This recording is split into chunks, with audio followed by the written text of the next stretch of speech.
The vibrant hum of conversation filled the air at La Belle Époque, a posh restaurant in the heart of the city.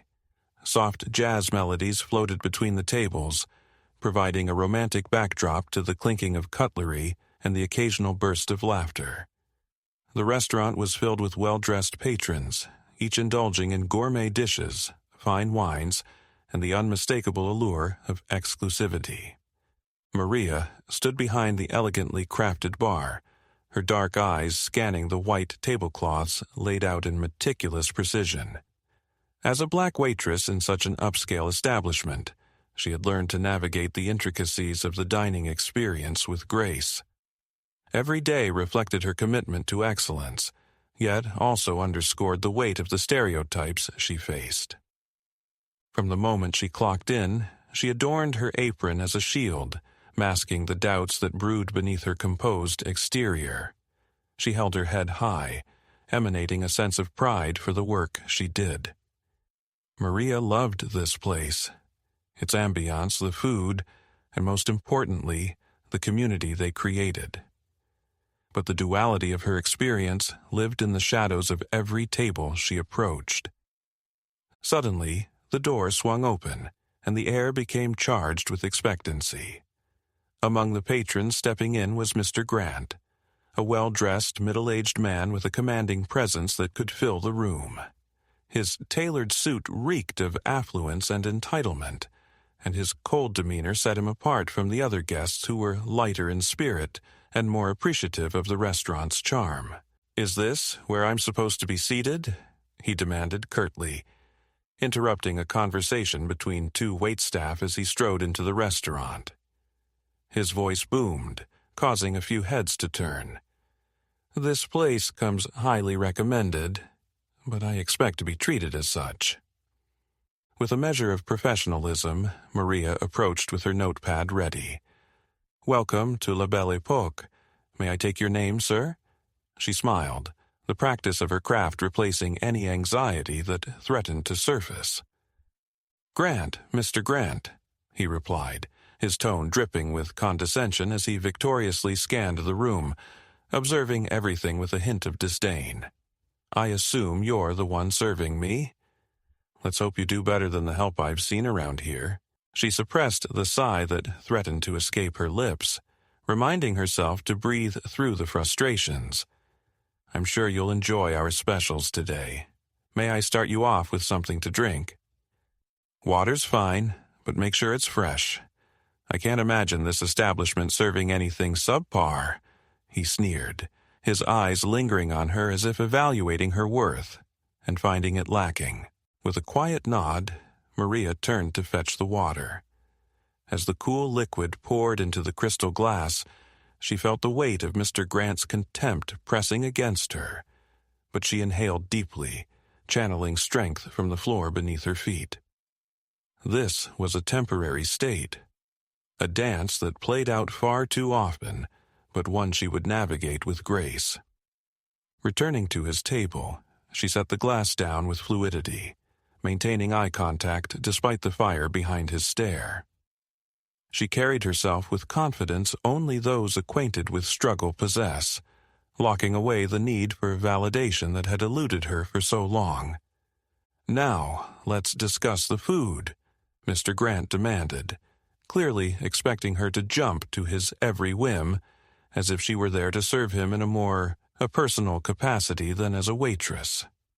He flipped through the menu without interest, clearly more focused on her than the offerings.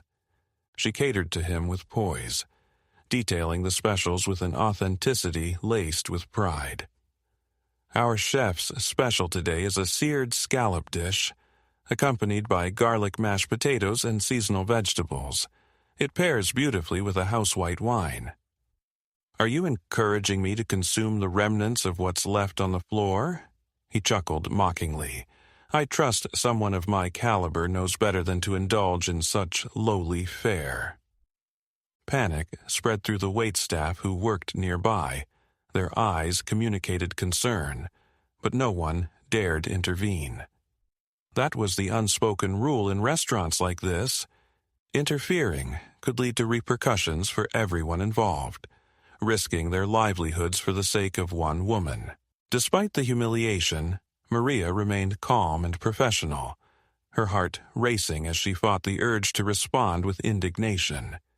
Instead, she leaned into the moment, quietly noting his prejudiced behavior while maintaining the facade of friendliness. As the dinner continued, Mr. Grant's mockery escalated. When she returned to serve his appetizers, he looked her up and down, a smirk dancing across his lips. "What an impressive job you did plating these. Looks like you've spent some time practicing at five-star restaurants. Too bad you have to settle for this one." Maria's grip tightened subtly around the serving tray, the cool metal grounding her as if it carried the weight of her resilience. "Thank you, sir. I appreciate your feedback." She smiled, realizing that he would simply dismiss her efforts as luck, not acknowledging the emotion and artistry it took to create and serve the meal. "I can only imagine how you got this job. I've seen it all, people like you being handed positions just as long as they know their place," he said, raising an eyebrow as he bit into the food, clearly underwhelmed. Tension settled over the table like a thick fog as nearby diners exchanged uneasy glances, stunned by the audacity of Mr. Grant's remarks. It was as if his contempt filled the room, making even the well-spoken patrons feel the ache of injustice simmering beneath the surface. Yet Maria stood tall, carrying with her the legacies of those who had endured and risen above oppression. Each plate, each order she took, was a testament to her persistence, a mantra whispered in the corners of her heart. An older couple seated nearby murmured quietly, voicing their discomfort.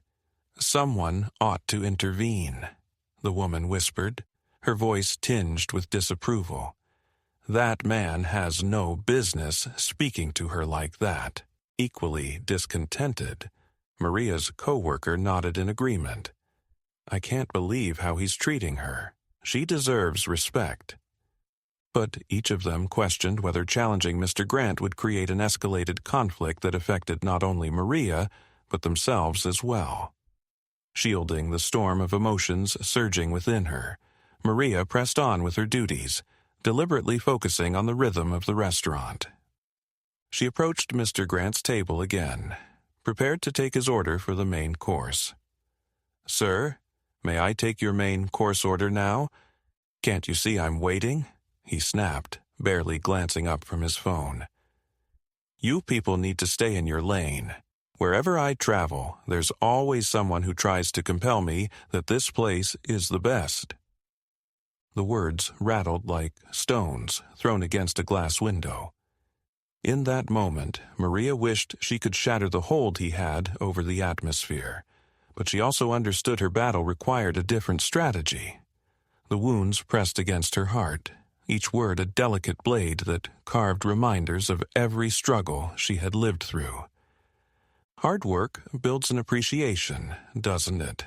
Maria said earnestly, but his laughter rang hollow in the air, muffled by the muted tones of saxophones weaving through the walls.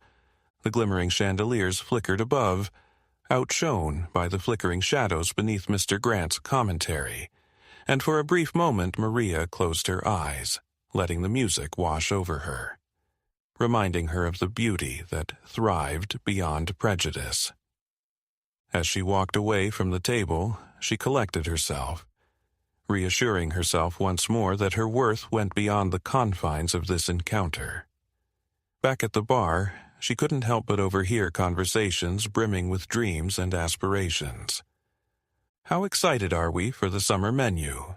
one fellow waitress asked, wiping down the counter as the evening hum of the restaurant swelled around them.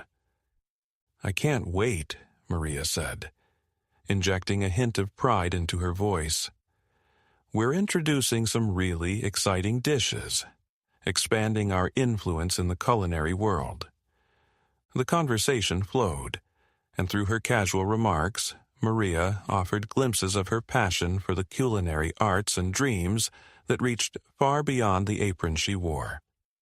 Most people focused only on her role as the waitress, unaware of the queen behind the paintbrush that was the menu. A few guests seated nearby were intrigued, tilting their heads in curiosity. "How does one go about creating a menu like that?" one patron inquired, genuinely interested. "It starts with a vision," Maria said, her heart lifting. "When we prioritize local produce and celebrate diverse ingredients, each dish tells a story. I've loved cooking since I was a child." Throughout the exchanges, the remark stuck like a pin. "You've loved cooking since you were a child," echoed in her mind, mingling with the moment of ridicule she endured. Yet it felt empowering to articulate her story, to weave these threads of success amidst the darkness of Mr. Grant's bigotry. As the evening progressed, Mr. Grant became increasingly irate, rising from his chair to press for attention, lashing out at waitstaff with careful precision. His ire grew with the flicker of candlelight. Lingering shadows danced around them. "Is this how you run your establishment?" he shouted, catching the attention of more patrons, his indignation a pitiful echo threatening to consume the good vibrations. "Maybe one of you should step in and fix this lunch lady's work ethic." Hushed whispers rippled through the restaurant like a wave, and yet each table fell quiet, paralyzed by the tension that wallowed inside Mr. Grant's arrogance. Maria felt other eyes on her but remained focused, composing herself in that delicate moment. She mentally prepared for her leap when suddenly she spotted Javier, the restaurant manager, making his way carefully toward her. "Maria, can you please step outside for a moment?" he asked nervously, his brow furrowed with concern. "We've got an investor who has just arrived, and he specifically asked to speak with you." Her heart surged, the tension evaporating momentarily as she felt the current of opportunity. "Of course," she replied, surprised by the sense of urgency churning within her. Stepping outside felt akin to crossing a threshold she had long desired. As she crossed the threshold into the lush courtyard adorned with flowers, sunlight trickled through the leaves, warming her skin, a brief reprieve from the chaos of the restaurant. Here, her heart raced with ambitions wrapped in ambition and opportunity. Inside the private room, her pulse quickened as she prepared to address an investor of significance. This man wasn't a mere investor. He was someone whose reputation preceded him, known for supporting ventures that uplift marginalized communities. He had spoken highly of her journey, how she had built this restaurant, leaning on resilience despite the odds stacked against her. "Maria, it is a pleasure to finally meet you," he greeted with enthusiasm, his eyes lighting up. "Thank you. I'm grateful for the opportunity to connect." There was an unmistakable warmth in her approach, even as the echoes of Mr. Grant's mockery lingered. "I've heard so much about the success of La Belle Époque," he continued, scrutinizing her with authenticity. "Your practices and commitments to engaging diverse communities resonate strongly with my values." As they conversed, Maria's passion illuminated the room. She shared her vision of creating a culinary space where marginalized workers felt seen, offering them opportunities often lost in a world driven by prejudice. With every word, she painted images of future ventures, her dreams wrapping around the shimmering possibilities. Before long, Maria felt a newfound energy resonating with her, filled not just with ambition, but purpose. As the investor inquired about her ideas, they seamlessly discussed the potential for incorporating culinary workshops aimed at teaching culinary skills to underrepresented groups, not merely as a means of employment, but as tools of empowerment. "This could be huge for your restaurant.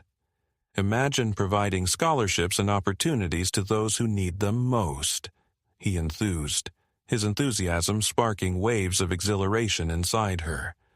"I believe change begins with visibility and inclusion," Maria said, her spirit igniting further. I started this restaurant not just for food, but for hope, to showcase talent that often goes unnoticed. With plans swirling like confetti, Maria felt lifted by the very spirit of community she longed to exemplify. But just as she was building momentum, she caught sight of Mr. Grant entering the courtyard, his expression shifting from annoyance to confusion. Maria's heart sank momentarily, but she steadied herself, knowing she could reclaim this narrative. Returning to the dining area, she was met with Mr. Grant once more, his body language filled with disbelief at the juxtaposition of the woman he previously belittled. The atmosphere was heavy with the weight of Mr. Grant's arrogance returning to him now, like a boomerang. The very energy he had thrown into the room now landing squarely at his feet. As Maria walked toward his table, the restaurant staff and patrons sensed the shift, curiosity rippling outwards like a vibrant current. She felt empowered, ready to speak her truth. "Mr. Grant," Maria began, her voice steady despite the internal tempest, "I feel it's necessary to share something before we continue with your meal." "What is it? More apologies?" He laughed derisively, but the confidence in his voice lacked sincerity. "Actually," Maria said calmly, her visage unwavering as she met his gaze, "I am the owner of La Belle Époque." Gasps rippled through the restaurant, the realization dawning abruptly over her audience. Mr. Grant blinked quickly, desperately trying to grasp the simplicity of that revelation. "You? Here? The owner?" His scoff felt faded now, a smooth brush misidentifying the cracks within his facade. "Not only that," Maria emphasized, taking a step closer, her presence now commanding. "I built this place from the ground up, striving to ensure it serves as many communities as possible. We source ingredients from local farmers, and we prioritize hiring individuals who reflect the diversity of the world outside these walls."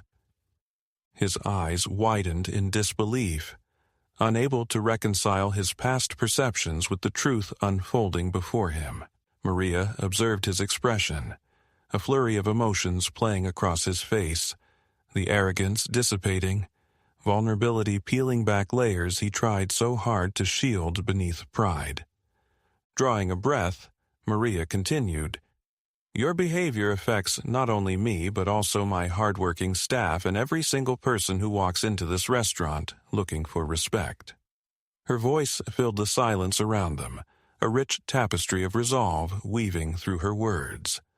The restaurant patrons began to nod in agreement, their support tangible. The applause erupted from the quieter corners as people stood, clapping with heartfelt admiration. Maria's heart raced. This was more than she had anticipated.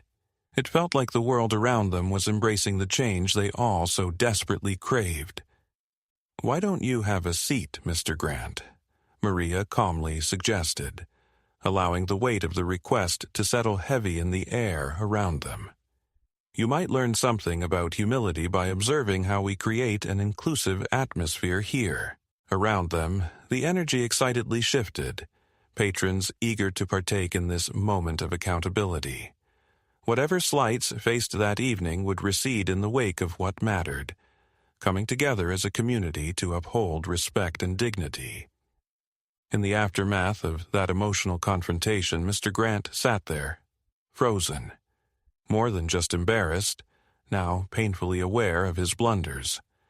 The sculptures of his pride had crumbled before him, while he struggled for the words to mend the fabric of his actions. "Maria, I didn't realize. I'm sorry," he stuttered, still grappling with the reality of the encounter. Yet those words felt inadequate and hollow, an uneasy apology crawling out from beneath the weight of his entitlement, rusted and shrouded in self-interest. "You were merely a waitress to me?" he added, frustration nodding in his voice. "I accept your apology," Maria offered, a hint of gentleness in the curve of her tone. "But remember, Real growth requires facing the discomfort you initially fled. Take it with you. Patrons around the room showed their fervor through a roaring applause, each clap carrying the light of liberation, a unified chorus of support behind Maria's response. As the crowd cheered, echoes of inspiration vibrated through the air, bringing with them a wave of enthusiasm that bathed them in empowerment. The applause intensified as Mr. Grant's shoulders slumped, humbled and reluctant. He rose to leave but halted, turning back to face Maria once again. "You've inspired me truly, but understand it will take more than a moment to change this illness of entitlement inside me." With that, he exited La Belle Époque, the doors swinging closed behind him, sealing away the remnants of the barriers he had come to silence. The room buzzed, filled with palpable relief, a moment of grace shared as people breathed vibrantly and unrestricted. They had witnessed something monumental. They had seen Maria, a powerful symbol of resilience, conviction, and strength unfurl before them. Returning to her team, Maria found herself enveloped in warmth as her colleagues greeted her with gratitude and admiration. The atmosphere was electric, a sense of victory coursing through them, creating a familial camaraderie woven with shared purpose. "Maria!" they cheered, voices lifting like balloons set free. Amid the joyous eruption, Maria felt gratitude wash over her. Her heart swelled. "I'm grateful for each of you," she replied, her voice steady as she looked around at the faces who fought alongside her. "We've worked incredibly hard to foster an environment that embraces everyone, not just as employees but as part of a vast family going beyond these walls." The restaurant echoed with laughter and chatter. The very fractals of their connection felt tangible. In that moment it became clear how far they had come. Among the throng of praise, Javier approached, his expression a mix of admiration and disbelief. "You handled that with grace beyond any measure, Maria. We're incredibly proud of you." Gratitude sparkled in her eyes as she brushed a tear from her cheek. "Thank you. Today reaffirmed my belief in the importance of representation. Change starts within our community." As the night folded into dawn, the rich atmosphere of La Belle Époque thrummed with hope. Amid the incandescent glow and laughter, whispers echoed through the textures of food, embodying the essence of inclusion. Mr. Grant had left more than just humiliation. His exit ignited conversations about diversity, resigning the outdated narratives that pervaded their lives. As she felt liberation pulsate harmoniously within, she pledged to preserve the mission of cultivating a welcoming space for everyone, beyond her individual dream, further entrenching love in every dish served. Days turned to weeks, and as the sun cast warm hues over the restaurant, whispers of Maria's encounter spread like wildfire, inspiring others to confront their own biases. She became a beacon of resilience, and her story trickled into lives woven with the threads of hope and change. As customers arrived, enjoying meals that told tales through flavor and experience, she glanced around the room, a mosaic of unity reflected in one another's eyes. That evening, as they gathered to share their dreams and aspirations, she noted the beauty surrounding them, intertwining every thread that connected her story to those of others in an intricate design that transcended societal divides. With each plate served, each conversation shared, Maria foresaw a future that embraced every shade of existence, an orchestra of flavors and experiences harmonizing beneath the warm glow of La Belle Époque. She felt deeply grateful, knowing that with each story told, each truth revealed, they wove stronger threads of liberation and possibility, a space where everyone truly belonged. The emotion blossomed inside, glimmering like sunshine on polished silverware, a reminder that strength was never solitary. It blossomed with the recognition of their shared humanity, igniting transformation that encompassed not just the restaurant's walls, but the very fabric of the world outside. In that moment, Maria knew she could continue to nurture her dreams, and for that, she would always remain a harbinger of resilience against the storms of prejudice that threatened her journey.